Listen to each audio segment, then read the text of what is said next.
Hello folks, welcome back to the studio. This implies that the weather is turning and that it's getting colder, and I don't like that, but I do like the product we've got today.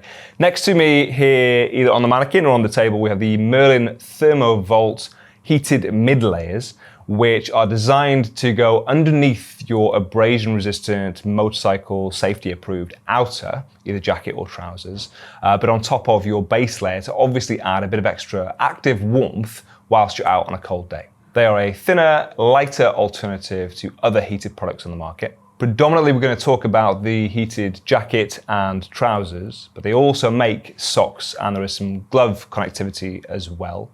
The jacket and trousers can be linked together, as can the gloves and socks, and they can be run either off the 12-volt battery of your bike directly, or you can get the optional 6,000 milliamp hour additional battery to heat them separate from the bike. The jackets have a price of around £230 as of the making of this video, and the trousers are £190. For me, my priorities when it comes to heated clothing in the winter remain the same. So priority one is always going to be hands, so heated gloves.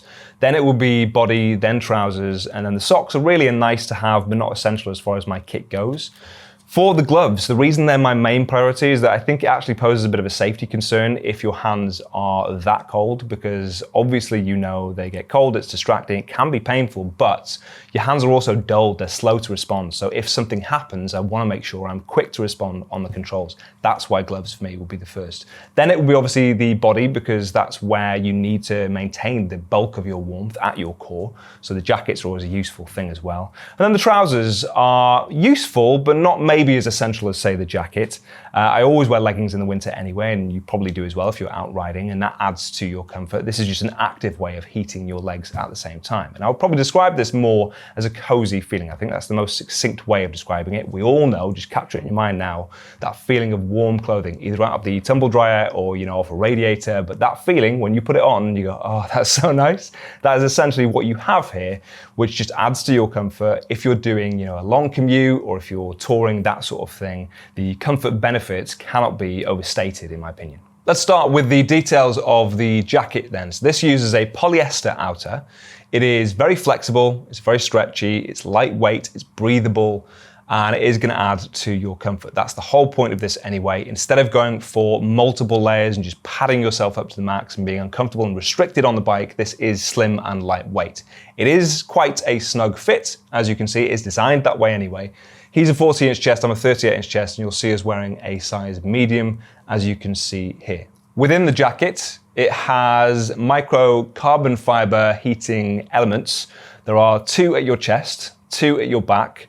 Your arms are covered as well. And I believe it also does mention the collar, although I couldn't actually feel that one myself. Not a problem at all, because in terms of coverage and the amount of heat you have, it covers as much of your body as you would expect it to and you would want it to, and it is really nice and warm feeling on the inside. And bear in mind, obviously, with a jacket over the outside of that, it is going to further trap in that heat and just maintain your core body temperature. I'd want something like this to be very simple and easy to use, and it couldn't be easier. You have a control panel down here with 3 heat settings and a Merlin logo on the button. So you press that and cycle between them, either high, medium, or low, and you can see that indicated on the panel, and it also has a battery level indicator as well if you are using the separate battery.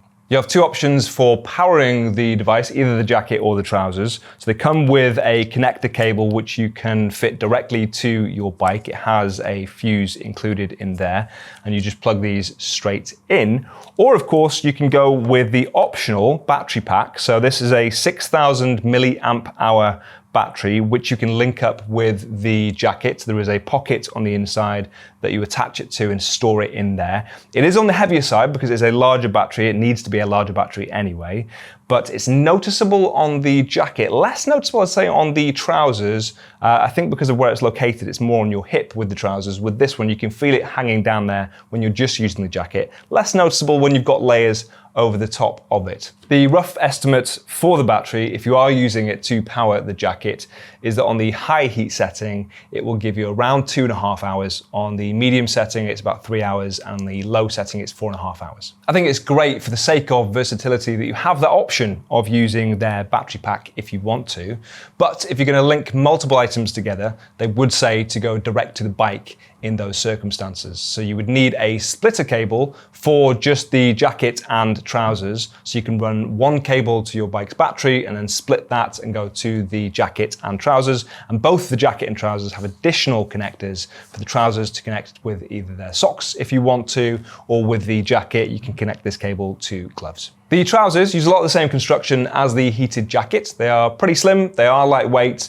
Obviously, in comparison to non-heated leggings, they are thicker than those, but they're about as slim as they could possibly be, and they're very flexible, so they've got a lot of stretch and give in them. When it comes to their sizing, I would actually say these are on the shorter side, but I think that's so they don't interfere with your comfort at your ankle level around your boot or get in the way. The heating panels this time are found around the front, at the seat of your pants, down your thighs, your shins, and your calves. The battery pouch is on the right-hand side, just above your thigh, around your hip level, and the control panel is found there as well. And if you are going for the 6,000 milliamp hour battery for the leggings, they will last between roughly 3.5 hours for the low heat setting or 1.5 hours for the high. And in case you're wondering, you can wash these. The recommendation is to hand wash though. The increased comfort of heated clothing is very difficult to sacrifice once you've tried it, and I know that especially from my use with heated gloves.